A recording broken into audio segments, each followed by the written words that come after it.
Chers amis, bonjour. Soyez le changement que vous souhaitez voir dans le monde. Cette citation de Gandhi est très célèbre.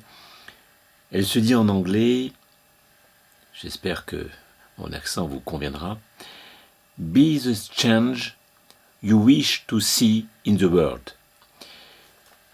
Elle est vraiment très célèbre parce que, en effet, nous souhaitons bien souvent que les choses changent dans notre environnement proche, et bien sûr dans le monde aussi, mais en particulier autour de nous. Et que faisons-nous la plupart du temps? Bien souvent nous forçons, nous cherchons à imposer donc des changements dans le comportement des autres, sans nous changer nous-mêmes en premier.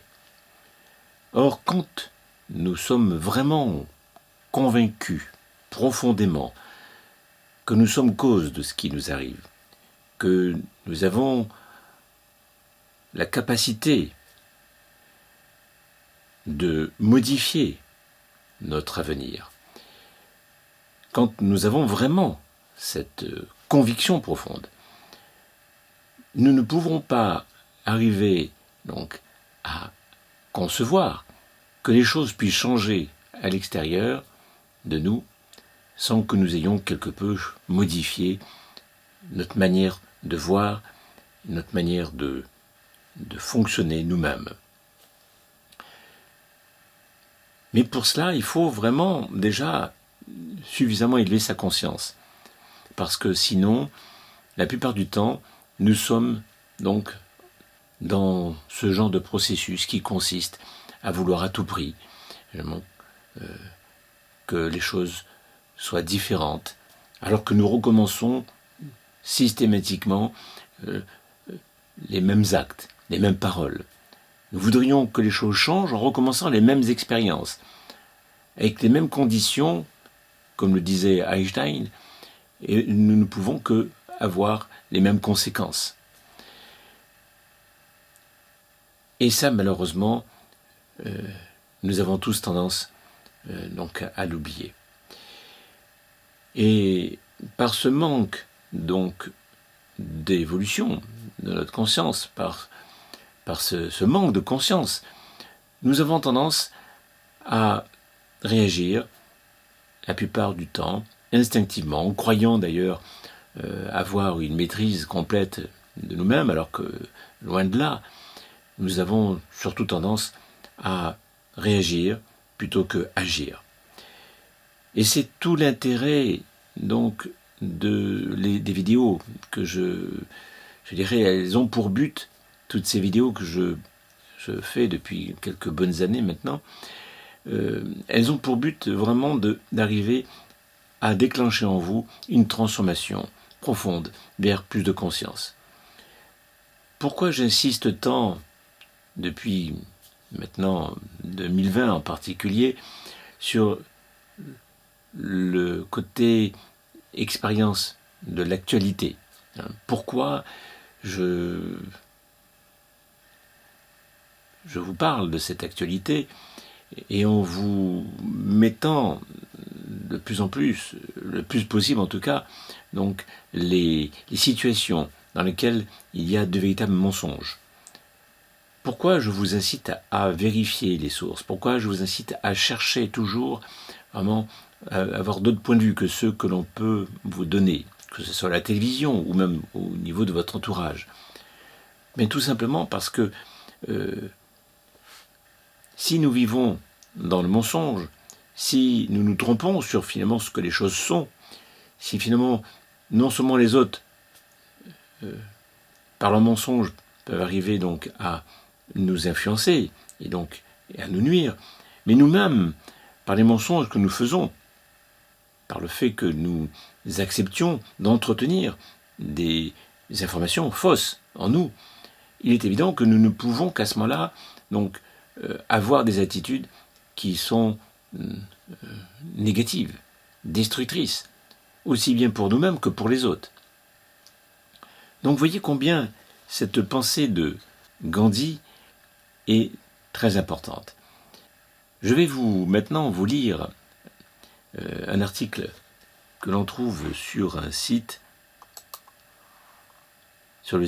qui s'intitule Le Soir.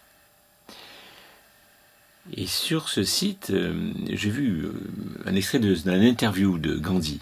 Et je vais vous en lire quelques lignes, parce que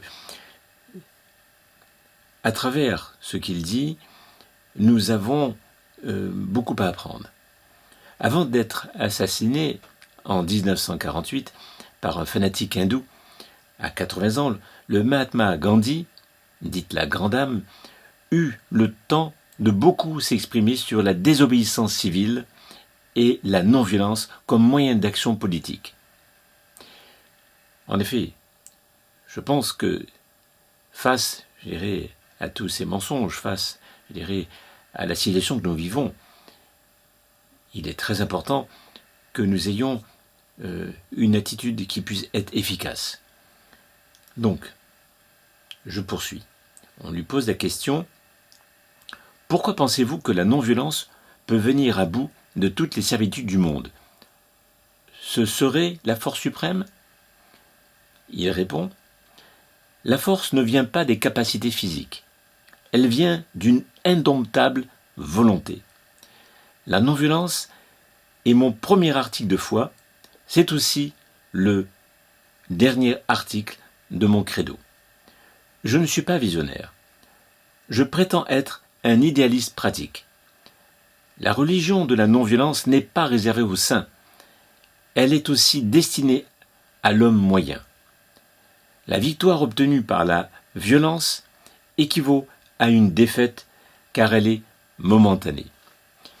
Alors là, je vais me permettre quand même de commenter ce passage, parce que certes, la violence aboutit donc bien souvent donc à des désastres, à des souffrances, évidemment.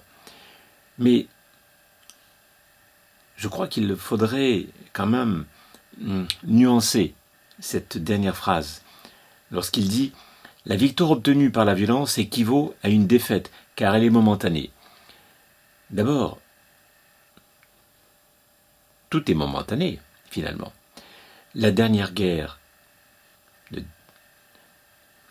39-45, il ne faut pas oublier que c'est bien par la violence que nous avons pu faire cesser donc toute cette destruction faite par le monde nazi. Donc, malgré tout, la violence a permis quand même un changement. Et pas un changement, justement, pendant juste une année ou deux, mais depuis 1945, il me semble que, en tout cas, l'Europe a vécu d'une manière pacifique. Bon, depuis quelque temps, on sent en quelque sorte que les choses tournent moins bien. Mais en tout cas, on peut dire que au cours de toutes les années qui ont suivi, on peut dire que nous avons vécu une période de paix. Donc, vous voyez, et d'ailleurs, je dirais qu'il y a un autre argument qui nous permet quand même de douter quelque peu donc de la réalité, la vérité systématique de cette phrase, quand il dit « La victoire obtenue par la violence équivaut à une défaite car elle est momentanée », je vous signale que la victoire donc des bolcheviks en Russie, en 1917, puisque je crois que, en effet, avant même la fin de la guerre de 14-18, donc il y a eu un renversement de régime en Russie. Et cela s'est fait dans la violence.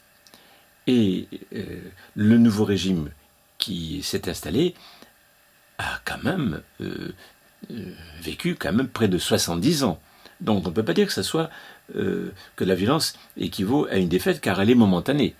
Il est évident que c'est bien par la violence que les communistes bolcheviques ont pris le pouvoir et ont instauré une dictature qui a bien duré quand même près de 70 ans. Hein. Donc, vous voyez, donc, ce n'est pas pour contredire Gandhi, mais c'est pour nuancer. Parce que, certes, la violence est quelque chose qu'il faut éviter à tout prix. Mais il est clair que les changements dans le monde se sont faits, les changements profonds, se sont faits malheureusement toujours dans la violence. Ensuite, on lui pose une autre question. Mais comment rester serein et maître de soi? Il répond, le courage n'est rien sans la sérénité. Le seul tyran que j'accepte en ce monde est la calme voix intérieure. On ne peut battre son adversaire que par l'amour et non la haine. La haine est la forme la plus subtile de la violence.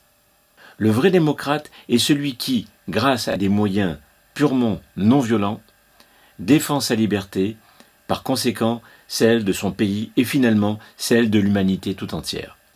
On lui pose ensuite une autre question. Ce qui triomphe avec vous, ce serait la vérité et la discipline qui permettraient de briser les chaînes du travail? Êtes-vous réellement l'apôtre de la résistance passive? Il répond, je me considère comme un soldat, toutefois un soldat de la paix. Je connais la valeur de la discipline et de la vérité. Il existe dans toutes les langues un mot généralement très bref, non. À la minute même où les travailleurs comprennent que le choix leur est offert de dire oui quand ils pensent oui et non quand ils pensent non, le travailleur devient le maître et le capital l'esclave. On lui pose ensuite une autre question. L'homme libre pense librement? Il est plus facile de croire ce qu'on nous affirme officiellement que de s'aventurer dans l'indépendance intellectuelle. Ça, on le voit bien en ce moment. Toutes ces personnes qui finalement ont accepté ce que nos dirigeants et nos médias ont pu nous imposer en nous faisant peur. Je continue. En fait, ce n'est pas l'opposition, mais le conformisme et l'inertie qui ont de tout temps été les plus sérieux obstacles à l'évolution des consciences. Ma vie est mon seul enseignement. Soyez le changement que vous voulez voir dans le monde. Le bonheur, c'est lorsque vos actes sont en accord avec vos paroles. Dès que quelqu'un comprend qu'il est contraire à sa dignité d'homme d'obéir à des lois injustes, aucune tyrannie ne peut la servir. On lui pose ensuite une autre question. Vous avez fait plier l'Empire britannique et arracher l'indépendance. Vous vous êtes battu autrement. Il répond, aucun pays ne s'est jamais élevé sans être purifié au feu de la souffrance. Pour progresser, il ne faut pas répéter l'histoire, mais en produire une nouvelle. Il faut ajouter à l'héritage que nous ont laissé nos ancêtres. Nous devenons ce qui est l'objet de nos aspirations les plus profondes.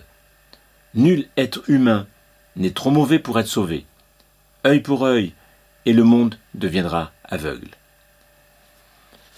Il est évident que la non-violence est quelque chose de très difficile, car cela demande une plus grande maîtrise de soi. Être capable, donc, de ne pas se soumettre.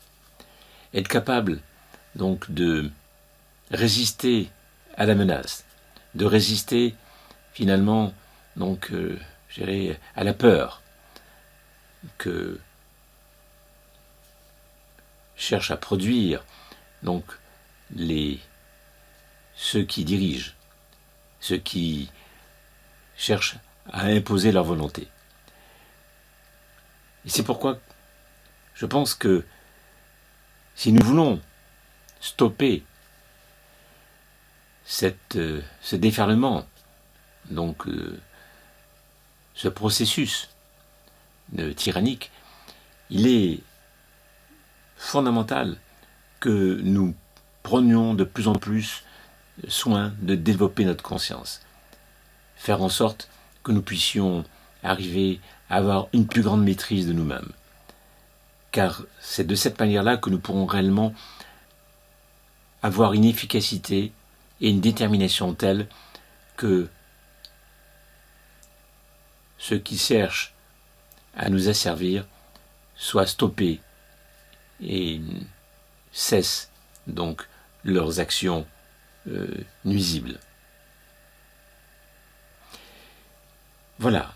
Et bien écoutez, je pense que là pour aujourd'hui, nous avons fait le point et je crois que là maintenant, ce qui va être important, c'est de passer à l'action. Donc, je vais faire une prochaine vidéo où je vais développer tout cela. Voilà. Sur ce, je vous souhaite plein de bonnes choses. Prenez bien soin de vous et je vous dis à bientôt. Au revoir.